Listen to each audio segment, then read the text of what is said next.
What's up everyone, it's MrUknowwho, and today I'm bringing you a brand new video discussing a couple of reasons why you should wait to buy a PlayStation 5. I've been keeping up with the news about the PlayStation 5 for some time, from the event being cancelled to the games being released. There's just so much to talk about. As far as my personal reason why I think you should wait to buy a PlayStation 5, I have a few. One of them would be lack of features. I don't see any new features that's really game changing on the PlayStation 5 that entices me to want to spend $500 to $600 this holiday on a new console. I'm just being honest. I'm hearing what it can do. I'm seeing PowerPoint on the hardware, but nothing solid that says you must have this new console. We already know that some of the games from the PlayStation 4 are going to be backwards compatible on the PlayStation 5. What we don't know is which games are going to be first to be backwards compatible. Second, we don't know which games will be excluded completely from being backwards compatible. Also, how long does it take to make games backwards compatible?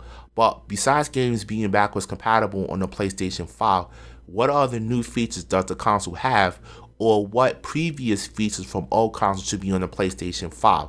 One feature I would like to see on the PlayStation 5, if you ask me, would be the ability to connect to a media server. We had this on the PlayStation 3, and all of a sudden we don't have it on the PlayStation 4. I want the ability to play my personal music or stream my videos from any device to my PlayStation 5.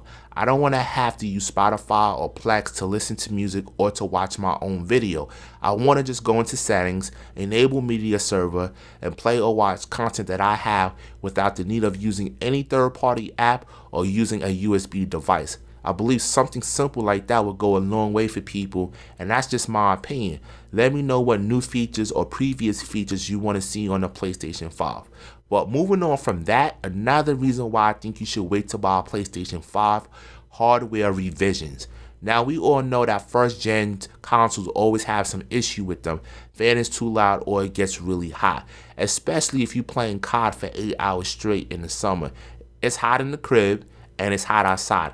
I'm scared the console's gonna catch on fire. I'm gonna have to turn off the console for a few hours just to let it simmer down. Facts. As far as the fan is concerned, you know it can get loud. My peoples be like, yo, you got the helicopter in your room? And I be like, nah. They say it sound like you about to take off. I'm dying on the mic. But y'all know what I'm talking about. Sony says they are using an expensive cooling system on the PlayStation 5, but I don't believe it until I see it. Sony would say anything to you to buy their console. I'm not saying it's not true, but based on previous consoles, that wasn't the case. I'm gonna wait for other people to do their performance tests to see how the console performs before spending my money. Sony will show it to you in a demo and say everything's fine. But when you purchase one and get home and you experience an issue, you can't get your money back. You got a problem. I would rather wait at least 1 year before purchasing the PlayStation 5, just in case Sony decides to make a different model that has better parts in it, or they make a PlayStation 5 Pro. I hate to buy the console early then find out Sony's dropping another model. I would really suggest holding off on buying a PlayStation 5 because you never know what can happen. My final reason why you should wait to buy a PlayStation 5, if the same games on PlayStation 5 is going to be available on the PlayStation 4 and you already own a PlayStation 4. Now, I don't see any rush to play new titles on the PlayStation 5 yet.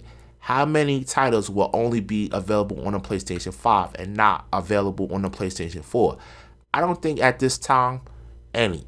People are still buying PlayStation 4. Why? Because not everyone can afford a PlayStation 5, and the PlayStation 4 is cheaper.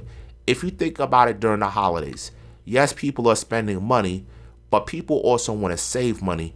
You buying a PlayStation 5 is not saving money. You're still going to have to get a game, maybe buy an extra controller, plus pay the taxes. That can run you anywhere from $600 to over $700. That's a decent amount of money to spend just on a new console. It's not like Sony's giving you a free game just for buying a system. Even if you decide to get the PlayStation 5 bundle, it's still gonna be pricey. Expect easily to spend $600 to $650, and that's without the tax. Y'all could go get it for the holidays, but I'ma chill and wait. Until Sony decides to discontinue support of new titles on the PlayStation 4, what is the real reason to get a PlayStation 5? For most people, it's just to have the newest console out. But that's pretty much it, guys, for this video. Let me know in the comments if you think people should wait or they should get the PlayStation 5 for the holidays. Also, let me know what new features you want to see in the PlayStation 5 as well. As always, be safe out there, and I will get up with you guys later in the next video. Peace.